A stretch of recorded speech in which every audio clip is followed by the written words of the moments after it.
வணக்கம். அமரர் கல்கியின் பொன்னியின் செல்வன் முதல் பாகம் புதுவெள்ளம். அத்தியாயம் 13. வளர்பிறை சந்திரன். இளவரசிகளின் ரதம் கண்ணுக்கு மறைந்த பிறகு ஜோதிடர் வந்தியத்தேவனை வீட்டுக்குள் அழைத்துச் சென்றார். தம்முடைய பீடத்தில் அமர்ந்தார். சுற்றுமுற்றும் பார்த்து கொண்டிருந்த வாலிபனையும் உட்காரச் சொன்னார். அவனை ஏற இறங்க பார்த்தார். தம்பி, நீ யார்? எங்கே வந்தாய் என்று கேட்டார். வந்தியத்தேவன் சிரித்தான். என்னப்பா சிரிக்கிறாய்? இல்லை, தாங்கள் இவ்வளவு பிரபலமான ஜோதிடர், என்னை கேள்வி கேட்கிறீர்களே. நான் யார், எதற்காக தங்களிடம் வந்தேன் என்று ஜோதிடத்திலேயே பார்த்து கொள்ளக்கூடாதா? ஓஹோ, அதற்கென்ன, பார்த்து கொள்கிறேன்.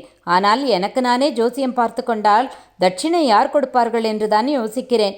வந்தியத்தேவன் புன்னகை செய்துவிட்டு, ஜோதிடரே, இப்போது இங்கே வந்துவிட்டு போனார்களே, அவர்கள் யார் என்று கேட்டான். ஓ, அவர்களா? நீ யாரை பற்றி கேட்கிறாய் என்று எனக்கு தெரிகிறது.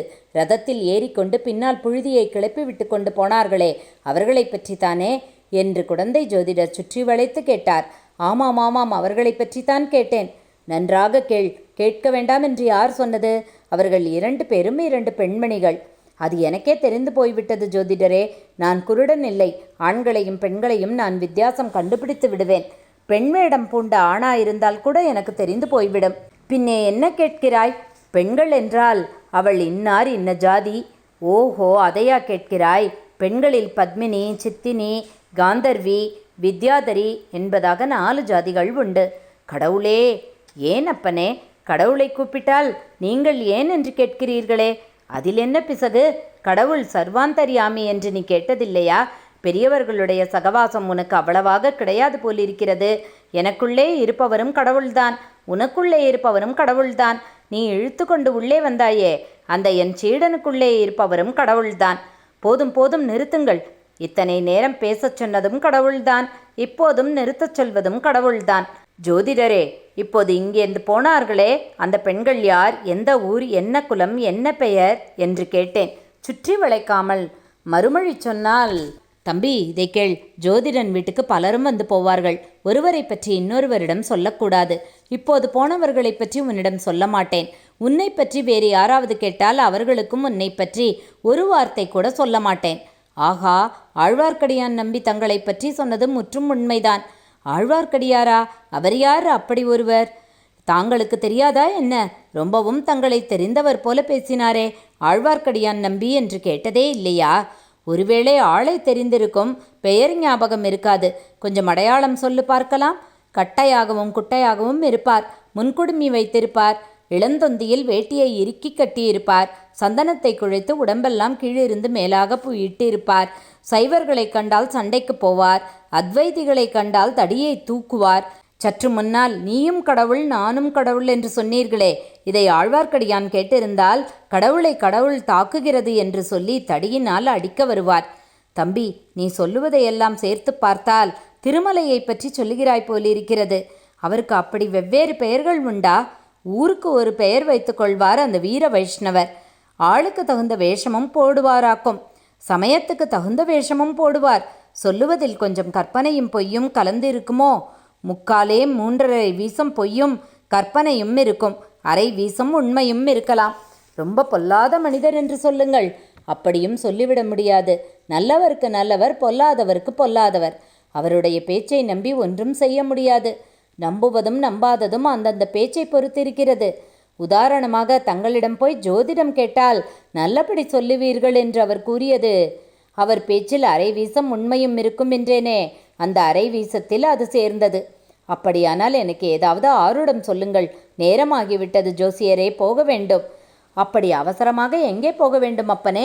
அதையும் தாங்கள் ஜோதிடத்தில் பார்த்து சொல்லக்கூடாதா? எங்கே போக வேண்டும், எங்கே போகக்கூடாது, போனால் காரியம் சித்தி ஆகுமா என்பதை பற்றி எல்லாம் தான் தங்களை கேட்க வந்தேன். ஜோதிடம் ஆரூடம் சொல்வதற்கும் ஏதாவது ஆதாரம் வேண்டும் அப்பனே. ஜாதகம் வேண்டும். ஜாதகம் இல்லாவிடில் பிறந்த நாள் நட்சத்திரமாவது தெரிய வேண்டும். அதுவும் தெரியாவிடில் ஊரும் பேருமாவது சொல்ல வேண்டும். என் பெயர் வந்தியத்தேவன். ஆஹா, வாணர் குலத்தவனா? ஆமாம். வல்லவரையன் வந்தியத்தேவனா? அவனேதான். அப்படி சொல்லு தம்பி. முன்னமே சொல்லி இருக்கக்கூடாதா? உன் ஜாதகம் கூட என்னிடம் இருந்ததே, தேடி பார்த்தால் கிடைக்கும். ஓஹோ, அது எப்படி? என்னை போன்ற ஜோதிடர்களுக்கு வேறு என்ன வேலை? பெரிய வம்சத்தில் பிறந்த பிள்ளைகள் பெண்கள் இவர்களுடைய ஜாதகங்களையெல்லாம் சேர்த்து வைத்துக் கொள்வோம். நான் அப்படியொன்னும் பெரிய வம்சத்தில் பிறந்தவன் அல்லவே. நன்றாகச் சொன்னாய். உன்னுடைய குலம் எப்பேற்பட்ட குலம்? வாணர் குலத்தை பற்றி கவிவாணர்கள் எவ்வளவு கவிகளையெல்லாம் பாடியிருக்கிறார்கள். ஒருவேளை நீ கேட்டிருக்க மாட்டாயாய் இருக்கும். ஒரு கவிதையைத்தான் சொல்லுங்களேன், கேட்கலாம். ஜோதிடர் உடனே பின்வரும் பாடலை சொன்னார்.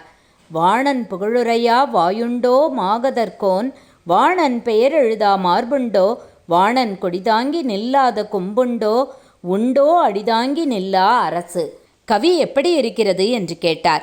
கவி காதுக்கு நன்றாகத்தான் இருக்கிறது. ஆனால் என்னுடைய கொடியை ஏதாவது ஒரு மாட்டின் கொம்பில் நானே கட்டிவிட்டால்தான் உண்டு. அரச மரத்து கிளை மேல் ஏறி நின்றால்தான் அரசு என் அடியை தாங்கும். அது கூட சந்தேகம்தான். கனம் தாங்காமல் கிளை முறிந்து என்னையும் கீழே தள்ளினாலும் தள்ளும் என்றான் வந்தியத்தேவன். இன்றைக்கு உன் நிலைமை இப்படி, நாளைக்கு எப்படி இருக்கும் என்று யார் கண்டது என்றார் ஜோதிடர். தாங்கள் கண்டிருப்பீர்கள் என்று எண்ணியல்லவா வந்தேன் என்றான் வல்லவரையன். நான் என்னத்தை கண்டேன் தம்பி? எல்லோரையும் போல நானும் அற்ப ஆயுள் படைத்த மனிதன்தானே. ஆனால் கிரகங்களும் நட்சத்திரங்களும் வருங்கால நிகழ்ச்சிகளை சொல்லுகின்றன. அவை சொல்லுவதை நான் சிறிது கண்டறிந்து கேட்பவர்களுக்கு சொல்லுகிறேன், அவ்வளவுதான். கிரகங்களும் நட்சத்திரங்களும் என் விஷயத்தில் என்ன சொல்லுகின்றன ஜோதிடரே? நீ நாளுக்கு நாள் உயர்வாய் என்று சொல்லுகின்றன. சரியாய்ப்போச்சு. இப்போதுள்ள உயரமே அதிகமாய் இருக்கிறது. உங்கள் வீட்டில் நுழையும் போது குனிய வேண்டியிருக்கிறது. இன்னும் உயர்ந்து என்ன செய்வது? இப்படியெல்லாம் பொதுவாக சொல்லாமல் குறிப்பாக ஏதாவது சொல்லுங்களேன். நீ ஏதாவது குறிப்பாக கேட்டால் நானும் குறிப்பாக சொல்லுவேன். நான் தஞ்சாவூருக்கு போகிற காரியம் கைகூடுமா? சொல்லுங்களேன். நீ தஞ்சாவூருக்கு உன் சொந்த காரியமாக போகிறதானால் போகிற காரியம் கைகூடும். இப்போது உனக்கு ஜெயக்கிரகங்கள் உச்சமாயிருக்கின்றன. பிறருடைய காரியமாக போவதாயிருந்தால் அந்த மனிதர்களுடைய ஜாதகத்தை பார்த்து சொல்ல வேண்டும். வந்தியத்தேவன் தலையை ஆட்டிக்கொண்டு மூக்கின் மேல் விரலை வைத்து, ஜோதிடரே, தங்களைப் போன்ற சாமர்த்தியசாலியை நான் பார்த்ததே இல்லை என்றான். முகஸ்துதி செய்யாதே தம்பி என்றார் ஜோதிடர். இருக்கட்டும், கேட்க வேண்டியதை தெளிவாகவே கேட்டு விடுகிறேன். தஞ்சாவூரில் சக்கரவர்த்தியை தரிசிக்க விரும்புகிறேன். அது சாத்தியமாகுமா? என்னை விட பெரிய ஜோதிடர்கள் இருவர் தஞ்சாவூரில் இருக்கிறார்கள். அவர்களைத்தான் கேட்க வேண்டும். அவர்கள் யார்? பெரிய பழுவேட்டரையர் ஒருவர், சின்ன பழுவேட்டரையர் ஒருவர். சக்கரவர்த்தியின் உடல்நிலை மிக மோசமாய் இருப்பதாக சொல்கிறார்களே, அது உண்மையா? யாராவது ஏதாவது சொல்லுவார்கள். சொல்லுவதற்கென்ன? அதையெல்லாம் நம்பாதே, வெளியிலும் சொல்லாதே.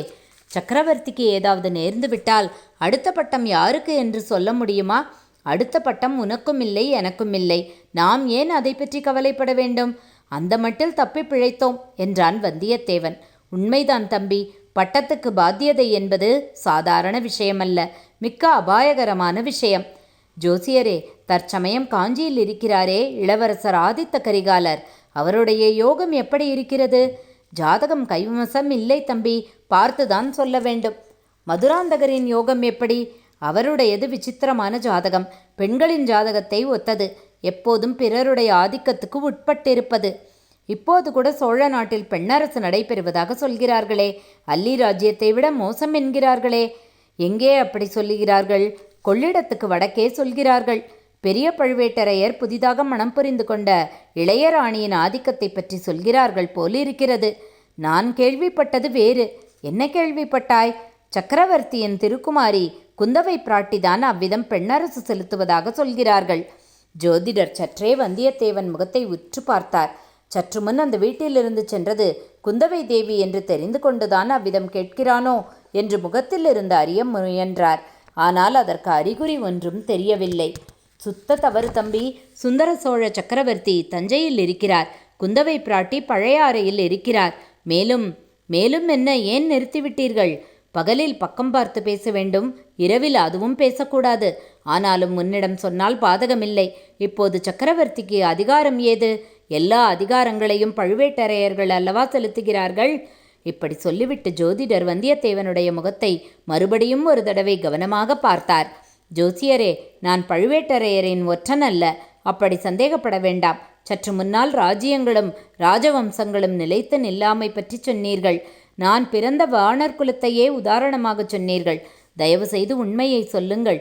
சோழ வம்சத்தின் வருங்காலம் எப்படி இருக்கும்? சந்தேகம் சிறிதுமின்றி சொல்கிறேன். ஆனி மாத கடைசியில் காவேரியிலும் காவேரியின் கிளை நதிகளிலும் புதுவெள்ளம் வரும். அப்போது அது நாளுக்கு நாள் பெருகப் போகும்.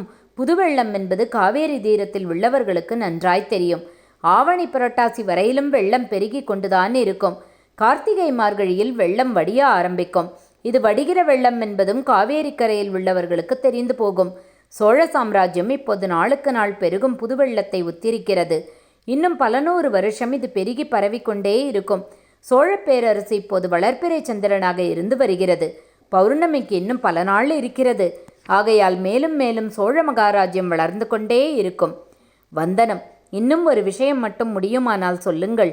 எனக்கு கப்பல் ஏறி கடல் பிரயாணம் செய்ய வேண்டும் என்ற விருப்பம் ரொம்ப நாளாக இருக்கிறது. அந்த விருப்பம் நிச்சயமாக கைகூடும்.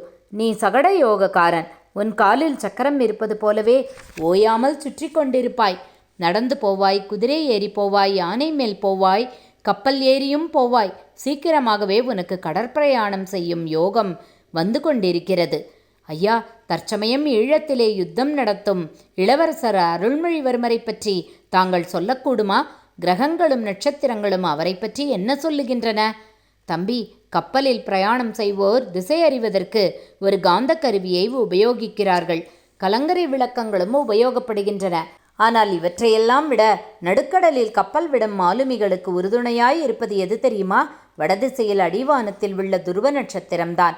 மற்ற நட்சத்திரங்கள் கிரகங்கள் எல்லாம் இடம்பெயர்ந்து போய்கொண்டே இருக்கும். சப்தரிஷி மண்டலமும் திசை மாறி பிரயாணம் செய்யும்.